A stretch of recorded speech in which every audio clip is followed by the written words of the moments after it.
Lo mejor del trigo. Conduce Lourdes Bravo de Villar.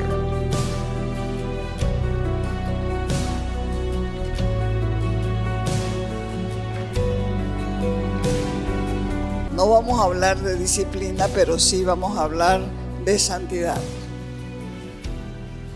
Porque la santidad conviene a la casa de Dios.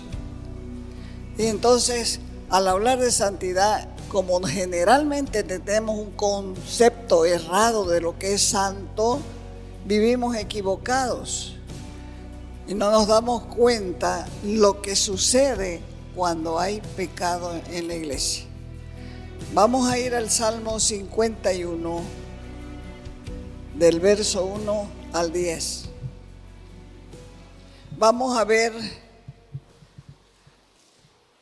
cómo un pecado acarrea problemas, tragedias en la iglesia, en la casa, en la familia, en el reino, donde se manifieste.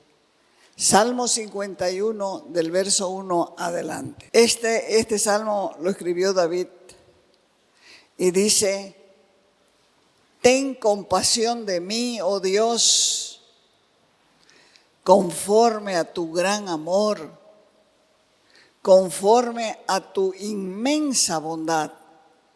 Borra mis transgresiones y lávame de toda maldad. Límpiame de mi pecado. Yo reconozco mis transgresiones, siempre las tengo presente mi pecado. Contra ti he pecado, solo contra ti, y he hecho lo que es malo ante tus ojos. Por eso tu sentencia o tu disciplina es justa. Igual tu juicio es justo. Es irreprochable, porque yo sé que soy malo de nacimiento. Pecador o en pecado me concibió mi madre. Y yo sé que tú amas la verdad en lo íntimo. En lo secreto me has enseñado sabiduría. Purifícame. Purifícame con hisopo y quedaré limpio. Lávame y quedaré más blanco que la nieve. Anúnciame gozo y alegría. Infunde gozo en estos huesos que has quebrantado. Aparta tu rostro de mis pecados. Borra todas mis rebeliones o mi maldad. Y crea en mí, oh Dios, un corazón limpio. Y renueva la firmeza de mi espíritu. O sea que si eres hijo de Dios y pecas, te vas a sentir sucio. Pero si tu conciencia está encallecida o endurecida, no vas a sentir nada. Y vas a ir amontonando pecado tras pecado tras pecado, hasta que no vas a sentir nada. Y entonces va a venir el enemigo a cobrar. Y si no te sientes sucio cuando pecas, cuestionate. ¿Soy verdaderamente hijo de Dios? ¿Por qué no siento nada y sigo haciendo lo mismo? Ningún cerdo busca agua limpia para remojarse. Mientras más sucia está el agua o el barro, el cerdo se siente bien. Porque esa es su naturaleza, que lo lleva a buscar un charco sucio para remojarse. Y así hay personas que viven en medio de la suciedad y no se dan cuenta que tienen mal olor. Ellos mismos no pueden percibir el hedor de su propia vida. De igual modo, una persona que tiene una forma de religión y nunca ha experimentado una limpieza en su vida con la sangre de Cristo, no puede experimentar, no puede disfrutar de la limpieza que trae el perdón de sus pecados. No puede experimentar el valor de la sangre. Nunca ha sido lavado ni santificado y muchas menos justificado. No se puede estar en la fe y salir de la fe y volver a entrar a la fe y salir de la fe y volver a entrar, porque uno se vuelve un contumaz. Ya, se acostumbra a esa clase de vida y Dios no quiere eso, por eso Él estableció la doctrina de la santidad. Vamos a 1 Corintios capítulo 6, verso 11. Empezaríamos con el 10 mejor. El verso 10, por favor. Mire, cuando usted escucha una palabra y usted eso diga así para su adentro o en voz bajita, así soy yo. Vamos hasta el 9 mejor. ¿No sabéis o no saben que los injustos no heredarán el reino de Dios? ¿No lo saben? ¿Nunca se han cuestionado? Los injustos no heredarán el reino de Dios. No erréis, dice, no se equivoquen. Los injustos, ¿y cuáles son los injustos? Los que hacen injusticia. Y agrega a los que hacen injusticia a los fornicarios, ni los idólatras, ni los adúlteros, ni los afeminados, ni los que se echan con varones, siga. Ni los ladrones, ni los avaros, ni los borrachos, ni los maldicientes, ni los estafadores heredarán el reino de Dios. Y agrega en el verso 11, y esto, todas esas cosas, erais algunos de ustedes, pero ya han sido lavados, ya han sido santificados, ya han sido justificados en el nombre del Señor Jesucristo y en el Espíritu de nuestro Dios. Algunas personas piensan que con solo dejar de hacer lo malo e ir al culto, leer la Biblia, ya han sido lavados, santificados, desconociendo el proceso de Dios. Nunca han sido limpiados de sus pecados pasados, porque pecado que no es confesado sigue perenne ahí, sigue encima del pecador. Hay que confesar el pecado para que la sangre de Cristo sea efectiva. Y siguen así y ni siquiera se han bautizado en la fe. Marcos 16, 16 dice, el que crea y sea bautizado será salvo. Dos requisitos, creer y ser bautizado. Muchos se justifican con el ladrón de la cruz. Ni modo pues que se bajara y dijera a los romanos, permiso, no me he bautizado, voy a bajarme de la cruz y después me vuelven a crucificar. Por eso dice la Escritura, el que creyere y fuere bautizado será salvo, pero el que no crea, ¿qué va a pasar con él? Será condenado. Tienen una suciedad que está presente todo el tiempo, de tal manera que nunca se sienten sucios. Vaya a ver a querer bañar uno de esos que paran cerca de los mercaditos, esos que se salvaron de la pandemia, desnudos, sin remedio, con escasa comida. A ver, vaya a querer decirle que está sucio eso. Vení, bañate, está sucio. Si va a poder arreglarlo, porque él está conforme con su suciedad. Y hay muchos cristianos así que viven con los pecados encima y siguen agregándole pecado, pero no se sienten sucios.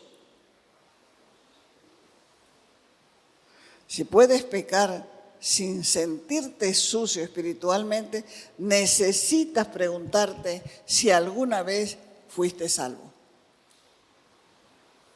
El pecado domina la mente. Salmo 51, 3.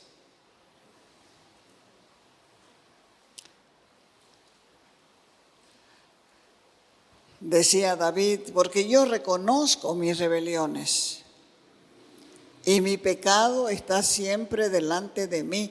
Él estaba consciente que había tomado la mujer de un hombre ajeno y no solamente conforme con eso, lo mandó a la guerra para que lo maten, porque le dijo a Joab, el comandante, ponelo en la parte de adelante. Quería decirle en la parte más peligrosa, ponerlo al soldado Urías para que lo maten otros, pero la orden salió de la mano de David porque él escribió la carta, o la mandó escribir y la firmó. O sea que de día y de noche este hombre no tenía paz, porque su conciencia lo acusaba. Lo acusaba que había ofendido a Dios, todo porque el pecado retumba en la conciencia todo el tiempo, de tal manera que no se puede ignorar lo que has hecho. Por eso fue que dijo David, mi pecado está siempre delante de mí. Por decirlo de otro modo, el Espíritu Santo estaba con el dedo ahí en la llaga, haciendo presión para que el pecado domine la mente de David. Hay dos tipos de heridas que pueden llegar al alma humana, a la psiquis humana. Una es la culpa y la otra es la tristeza. La tristeza es una herida que duele con el tiempo, pero puede sanar. Podemos decir que la tristeza es una herida limpia que se puede sanar más rápido. Pero la culpa es una herida sucia, una herida que infecta, una herida que no va a detener la infección hasta que sea limpiada. Es como el pie diabético. Uno por encima le ve la costra, pero por dentro está carcomiendo.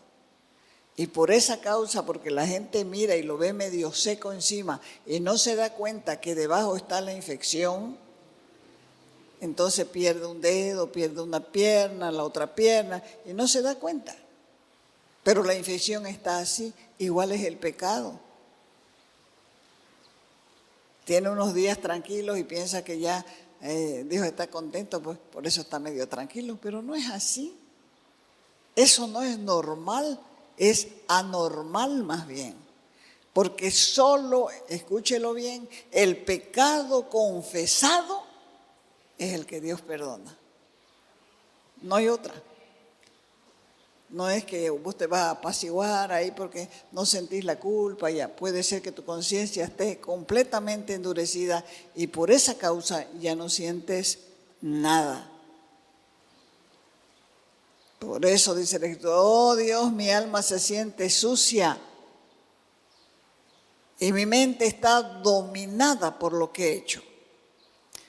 2. El pecado deshonra a Dios. Salmo 51:4. Contra ti solo he pecado y he hecho lo malo ante tus ojos. Seas reconocido tú justo en tu palabra y tenido por puro en tus juicios. ¿Contra quién pecó David? En primera instancia, la conquistó a la mujer de un soldado que peleaba por Israel y peleaba por su rey. Pero en primera instancia, el pecado fue contra su propio cuerpo. Pecó contra el matrimonio, pecó contra la familia y pecó contra la nación, porque era jefe de la nación. Hay pecados que comete el presidente de la República y todo el pueblo es culpable, porque él está representando a toda la nación. Este hombre pecó contra su propio cuerpo, contra el matrimonio, contra la familia y contra la nación, porque él era el rey. Fue una afrenta general contra el Omnipotente. David amaba a Dios. Amaba. Por eso sentía su corazón roto. Por eso dijo, contra ti solo he pecado y he hecho lo malo delante de tus ojos.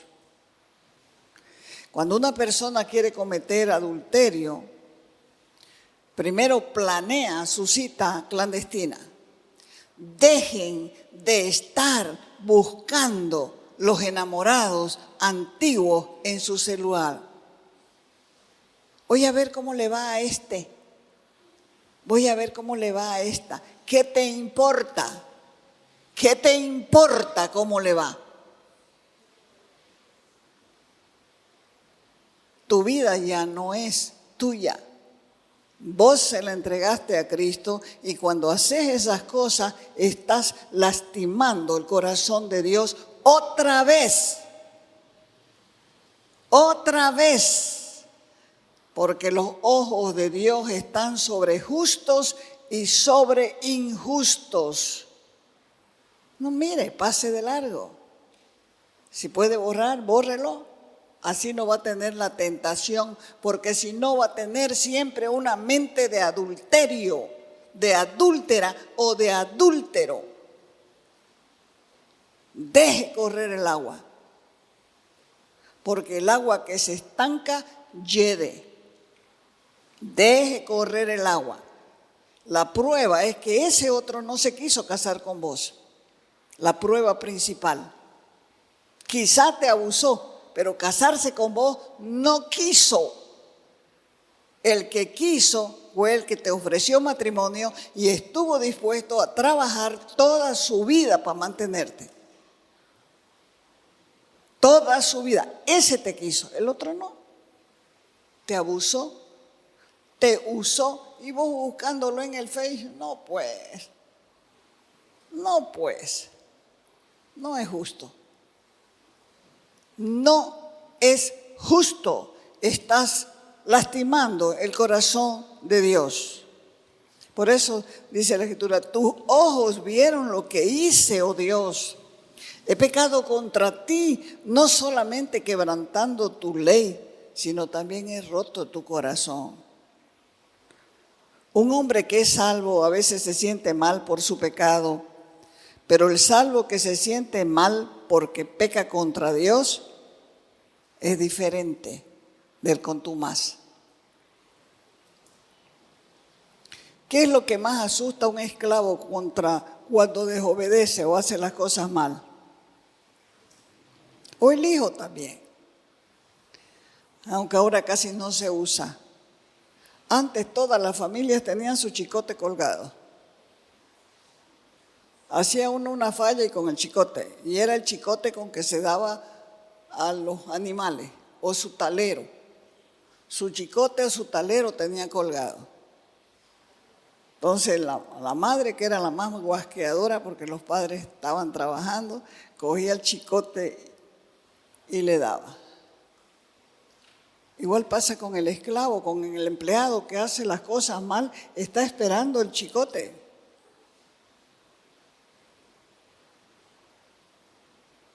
Pero no es lo mismo que el empleado te haga cosas que tu hijo te haga cosas.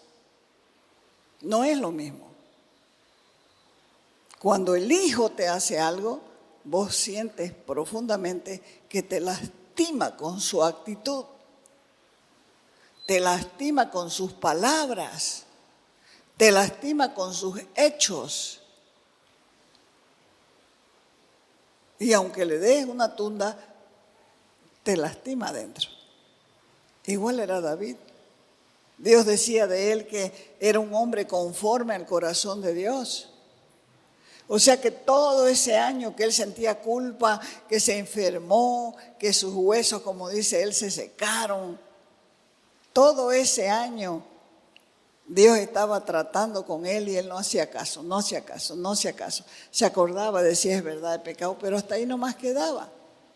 no había arrepentimiento verdadero. Por eso es que tuvo que mandarle al profeta Natán. 3.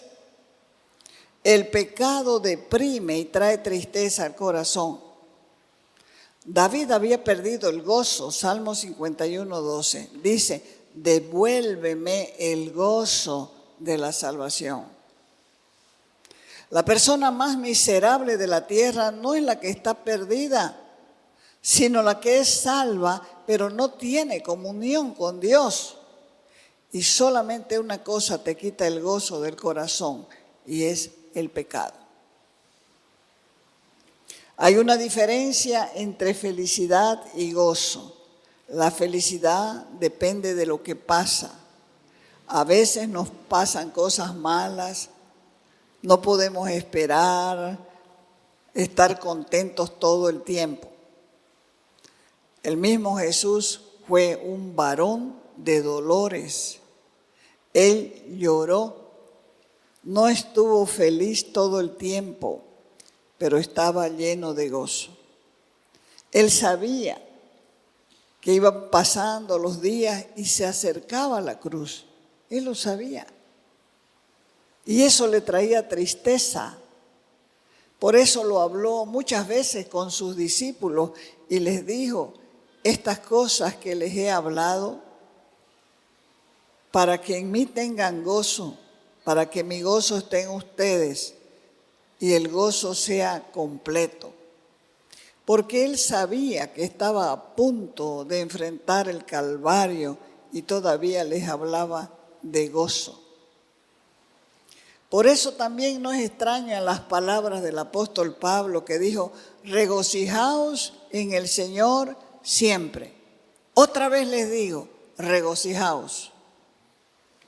4. El pecado enferma el cuerpo.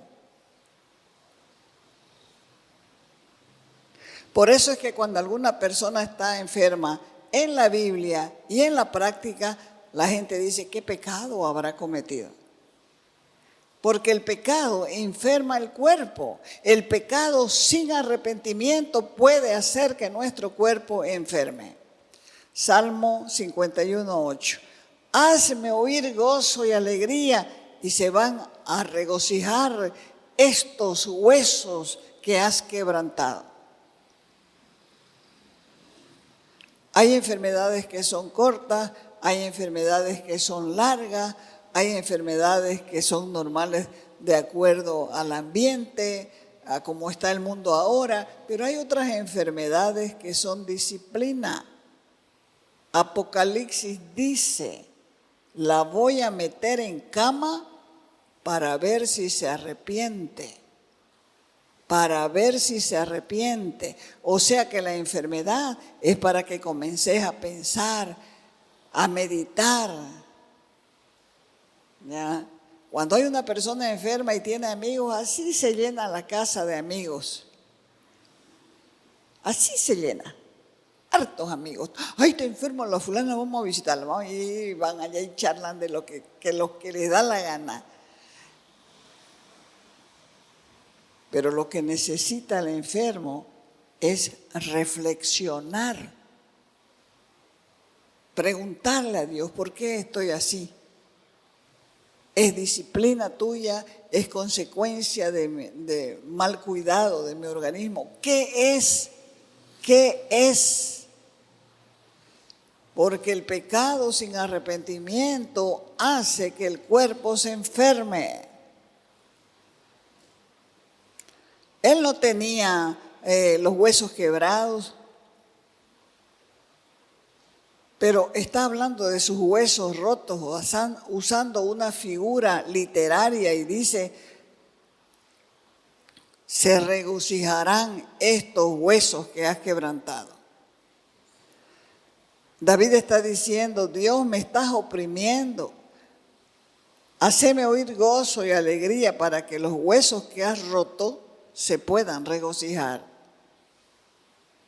A veces pensamos que Dios nos va a expulsar. Y a veces pensamos que Dios no nos va a oprimir si pecamos. Pero ¿por cuánto tiempo una persona puede soportar esa presión en su vida sin que su cuerpo se afecte? Como les dije antes, el pecado que no es confesado es una bomba de tiempo para dañar el organismo. Proverbios 17:22.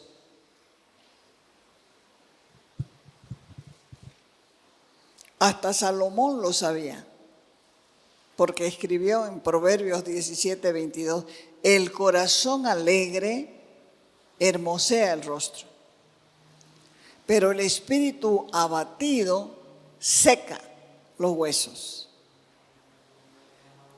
En realidad, el gozo es medicina y el abatimiento es veneno.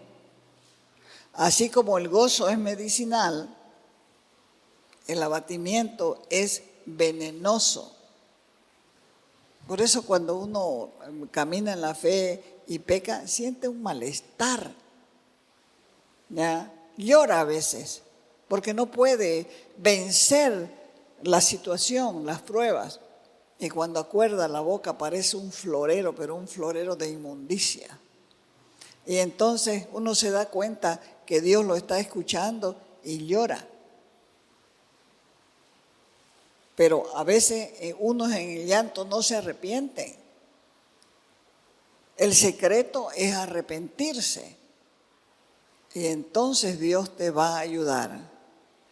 Porque cuando una persona está bajo presión psicológica y espiritual, su cuerpo se enferma. Eso es lo que se llama enfermedad psicosomática. Psico quiere decir mente y soma quiere decir cuerpo. La mente hace que el cuerpo se enferme, incluso por causa de cosas muy comunes. Veamos 1 Corintios capítulo 11, verso 30. 1 Corintios 11, 30, por lo cual, dice Pablo, hay muchos enfermos y debilitados entre vosotros y muchos se murieron. Muchos duermen. Muchos duermen.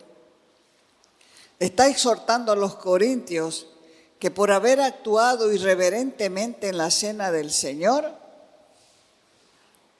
muchos se enfermaron, muchos se debilitaron y otros se murieron.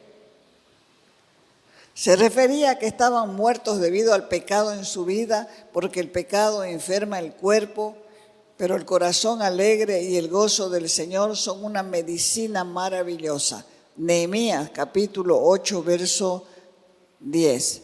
Dice, el gozo de Jehová es nuestra fuerza. 5. El pecado también estropea el espíritu. Degenera el espíritu. Por eso el Salmo 51, 10 dice, crea en mí, oh Dios, un corazón puro y renueva un espíritu firme, recto dentro de mí. ¿Cuáles son las consecuencias del pecado de un cristiano? Ensucia el alma, domina la mente, deshonra al Señor, deprime el corazón, enferma el cuerpo, degenera el espíritu y destruye el testimonio. ¿Puede pecar un cristiano? ¿Puede pecar un cristiano? Puede. Pero ¿puede un cristiano pecar y no sufrir? Difícilmente. El hombre más miserable sobre la tierra no es el que no es salvo, porque él no sabe. Nunca entró en la presencia de Dios, nunca estuvo en su trono, no sabe lo que es un corazón perdonado. Si la persona reconoce su ofensa, va a cambiar de actitud. El arrepentimiento tiene que ser genuino, porque ha contristado al Espíritu de gracia, que es el mismo Espíritu Santo. La santidad es un llamado. Es un mandato divino para cada creyente. Y no crean que no es una meta inalcanzable. Por eso siempre les digo, tras el pecado, la confesión. Así no hay un tiempo, un lapso en el cual el diablo pueda dañarnos. Así que les animo a que se comprometan a vivir en santidad. Les animo a que busquen a Dios con todo su corazón. Les animo para que disfruten de su gracia, porque la gracia es el Espíritu Santo. Él va a transformar nuestras vidas. Y Él es santo, santo, santo, porque es el reflejo de la pureza y la santidad de Dios. Vivamos entonces cada día con el deseo de honrar a Dios. ¿Dónde? ¿En qué? En todo lo que hacemos. Y vamos a poder ver cómo su presencia se va a poder manifestar poderosamente en nuestras vidas.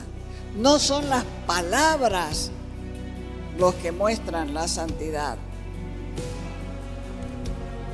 Son las vidas rendidas a Dios. Te invitamos a nuestras reuniones los días viernes y sábado a las 6 de la tarde. Los domingos a las 10 de la mañana y a las 6 de la tarde. Calle Nicolás Suárez, esquina Félix Pinto.